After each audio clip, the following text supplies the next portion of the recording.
welcome back to SF Live. Tonight we have two special guests. We will be exploring an industry that a lot of us do not pay that much attention to, the taxicab industry. Once in a while, we feel the need to call a cab. We have to take our kid to the school or have one of our appointments. We call a cab.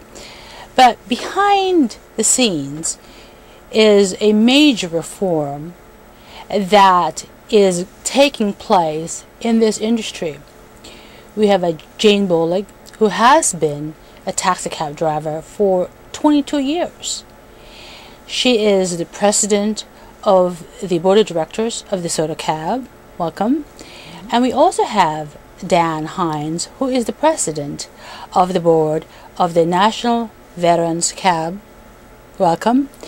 So we'll start with Jane to give us a little bit of a flavor, a little bit of a background as to what this industry is all about, what drivers do ordinarily, what management is for this incredible industry. And so here we have Jane. Hi, how are you, Jane? Hi, I'm fine. Thank you, Myrna. Thank you for inviting us. Sure. And thank you for saying that I've only had 22 years in the industry. You started at 2 years old. I've had a bit more than that. In fact, I was a driver at what's now called Old Yellow Cab in 1977. Jeez, okay. When Yellow Cab went bankrupt. At that time, permits in San Francisco could be held by individuals, could be held by corporations, and they were transferable. And anyone, anywhere in the world could own these permits.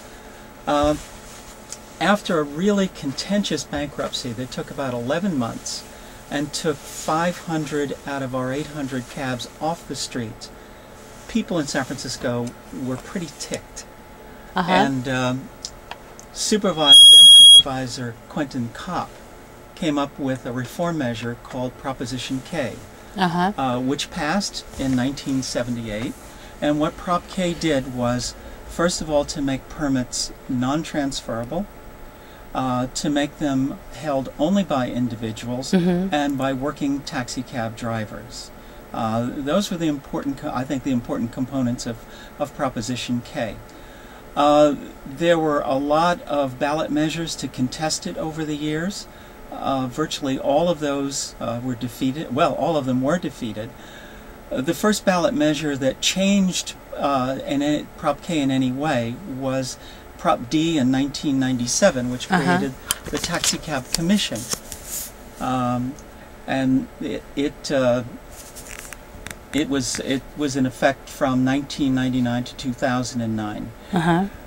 In 1999, there was an omnibus measure that created the San Francisco Municipal Transportation Agency. Yeah, right, okay. One of the little clauses in that proposition said that the Board of Supervisors, and the Board of Supervisors alone, could decide to absorb the Taxicab Commission into the MTA. Which is the Metropolitan Transportation Agency. Then there was a subsequent ballot measure, again affecting mostly Muni, with a very little piece of language in it that said that once the Board of Supervisors decided it wanted to make that move to absorb the Taxi Commission into the MTA, the MTA had the power virtually to make all taxicab ordinance regulation. So no longer would the city or anyone else have to go to the voters in order to change Prop K. So we've gone from something that was set in stone to something now that is like a piece of clay. And what we're in a process. We're coming to the end of a process that was begun last summer. When the person who heads the taxicab session, Chris Hayashi, began to hold town hall meetings, taxicab town hall meetings. The first meetings were about regulations and rewriting the basic regulations. Now she's moved from that for the past few months to having town hall meetings that are concerned with rewriting Proposition K so that some of the problems in K could be addressed, and also the city could take advantage of an idea that was first proposed by Hansu Kim back about 4 or 5 years ago, and that was to bring back transferability, which would, and I know Dan is going to talk some more about this, but basically enable... We're talking about medallions, We're talking about medallions, right. The transfer, now the medallion, maybe I should go back up a little bit and tell you what a medallion is. Exactly, right. Exactly. A medallion is, if you get in a San Francisco taxi cab, if you look in the front window, you'll see what looks like a little square license plate, and it has a number on it. Right. Now that little license plate is a taxi cab medallion. And isn't it like a real medallion? And it looks like a real medallion, which it is. Okay. And that is the city of San Francisco's permission for that taxi cab to be an official, bona fide San Francisco cab. Okay. Now we have 1,500 taxi cab medallions, and 1,500 taxi cabs in San Francisco. Okay. At this point, almost all of them are held by individuals. Okay. Okay. Now those individuals are required to drive the taxi cabs. I have a medallion.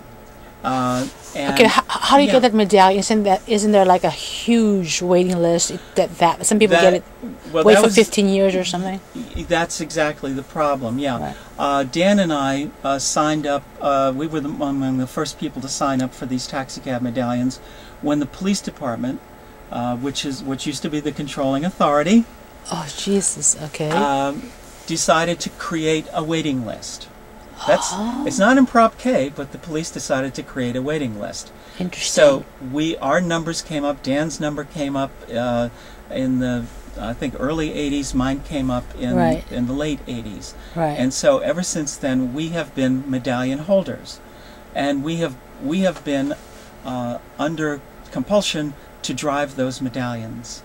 Now, what happens? You have to drive the cab yourself, or can you lease it out to somebody? It can also be leased. Okay. But I personally have to drive my cab at least 800 hours a year. Wow. Okay. If I don't, I can have my medallion revoked. That's a lot of driving. Well, it's actually not a terribly lot of driving, but the problem is, as I get older, and my health starts to deteriorate. Right. Am I going to turn my medallion in under the present system? Probably not. I'm going to continue to drive, and I'm going to become a public hazard on the streets. Sure. And that's what we're facing right now with aging medallion holders. And that's one of the several issues, including city revenue, that are being addressed we're attempting to address in a proposal that Chris Hayashi is putting together, and she has in rough outline form to present to the SFMTA Board of Directors in January. Now they're the ones who have to make the decision. We don't know that they're going to say, Chris, we like what you've done. Right. But Dan is a guy who really knows more about the technical aspects of this than I did. Okay, Dan, explain to us what's in terms of the revenue generating side of this medallion. Given the city's economic problems, the city of San Francisco is supposed to be having a $522 million deficit for next year. We can't solve that problem. But I've heard, that's pretty big, right? All right, I heard that with some creativity, the reform of the ownership of the medallion can, in fact, help ease some of this burden of this deficit. Is that a true statement? That I would say that is a true statement. Okay, well, tell us how that works. First of all, I think it's important that the tail not whack the dog here. Okay. We've got problems in the industry, structural problems that need to be addressed. I think if we address those problems through an approach of transferability, you'll turn this industry into a revenue producer, both for the city, and also you'll enable working drivers to acquire an asset which will build value over the years.